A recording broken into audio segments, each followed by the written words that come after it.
Today we're going to be talking about the Hardy Boys hunting for hidden gold. Chapter 3, Shortcut to Peril. Frank and Joe gritted their teeth, furious at having walked into a trap. The two thugs kept an iron grip on the boys. "Where are you taking us?" Joe asked. Hopkins turned around from the front seat and gave a nasty sneer. "You are both going on a little trip. You will find out soon."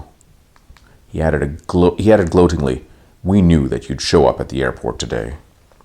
He now addressed one henchman, a flashy dressed fellow. "Robbie, gang these kids if they squawk. And you, Zeke, let them see what you'll do if you have to." Zeke, who was wearing a brown shirt and suit, opened his huge hand, and it revealed a small blackjack. Without a word, he gave the boys a threatening look and closed his hand again. The car moved slowly through traffic, and the boys' captors never loosened their grip. After a long ride, the car reached a wide, store-fronted avenue in one of Chicago's suburbs. Slowing up, it turned down a wide side street and pulled into a driveway near a very old house on the corner. The driver parked in back, and the four men hustled the Hardys inside. They went upstairs to an open hallway protected by a railing. "Get in there," Zeke ordered, and pushed the boys into a room near the head of the stairs. There was one window with the shade drawn and a table. "What's this all about?" Frank demanded. Hopkins ignored the question. "Empty your pockets," he barked. Zeke opened his hand, disclosing the blackjack. Realizing that resistance was pointless, the brothers obeyed. "You won't need this stuff," Hopkins said, as tickets, money, and keys were laid on the table. Going through Joe's wallet, Hopkins found the map, which Mike Onslow had drawn. Hopkins gave the boys a hard look. "Where did you get this?" "What do you want with us?" Frank countered. Hopkins' eyes glittered menacingly. "So, you won't talk about the map? Well, you will later." He folded the map and put it in his pocket. "The boss will be interested to hear about this," he said to his companions. "Now tie up these smart Alecs."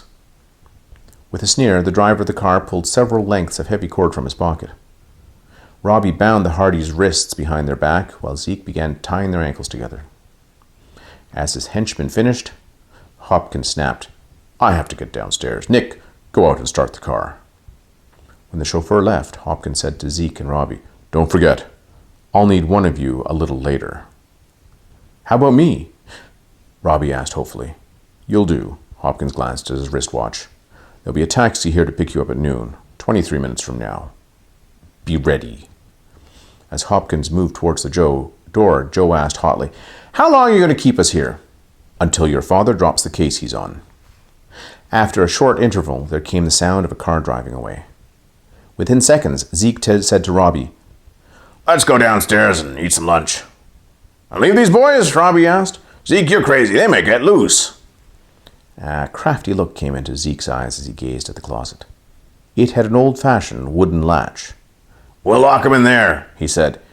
"If they try to bust out, we'll hear 'em and come running." "Okay," Robbie said. "And for safety, we'll lock the hall door." Frank and Joe were dragged into the closet, and the latch was secured. The men left the room. At once, the Hardys began to free themselves. Frank managed to back close to his brother, and with his fingers worked at Joe's wrist bonds. "We sure pulled a boner," Frank said grimly. "Dad told us before he left that the gang he's after is widespread."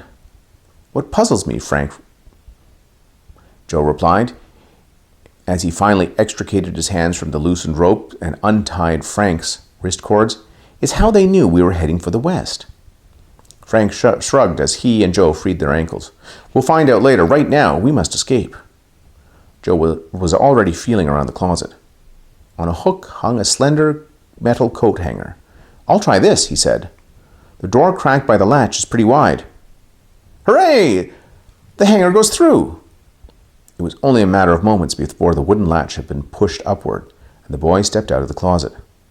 They pocketed their tickets, money, and wallets, which were still on the table. Joe whispered, "The hall door won't be so easy."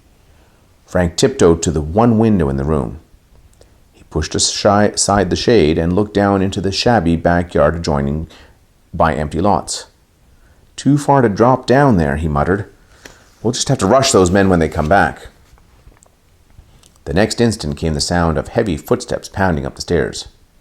Joe stepped to one side of the door while Frank crouched in the center of the room. The key turned in the lock and the door burst open. Frank charged forward, butting Zeke squarely in the stomach.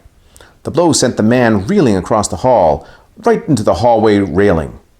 Zeke toppled over it backwards, and with a shriek of panic, he would have plunged to the floor below had he not grabbed one of the rails. Enraged, Zeke's partner seized Frank by the shoulder and swung around for a punch. Joe rushed through the hallway door. His fist landed hard on the back of Robbie's skull, and the man collapsed in a heap. Come on, let's go!" Frank exclaimed. Zeke snarled and tried desperately to pull himself back up over the railing as the two boys dashed downstairs out the front door. To their relief, they saw a taxi waiting at the curb, its motor idling. "Boy, we timed things just right," Joe exclaimed gleefully. The driver, a thin-faced, hawk-nosed man, looked at the boys in surprise as they yanked open the door and climbed in. "O'Hare Airport," Frank ordered. "Fast as you can make it." The driver threw the car in gear and pulled away from the curb. Frank and Joe looked back to the house. As the taxi reached the corner and swung onto the avenue, the boys caught a glimpse of Robbie rushing from the house. "I'll bet he's mad enough to chew nails," Joe thought with a chuckle. "I'd like to see Hopkins' face when Robbie reports what happened," Frank whispered. "Can't you go any faster?" Joe asked the driver. "We've got to catch a plane." The taxi glanced at the Hardys in his rearview mirror. "Sure, I'll take a shortcut." He turned right at the next corner. After threading his way through several narrow side streets, the driver came to another avenue.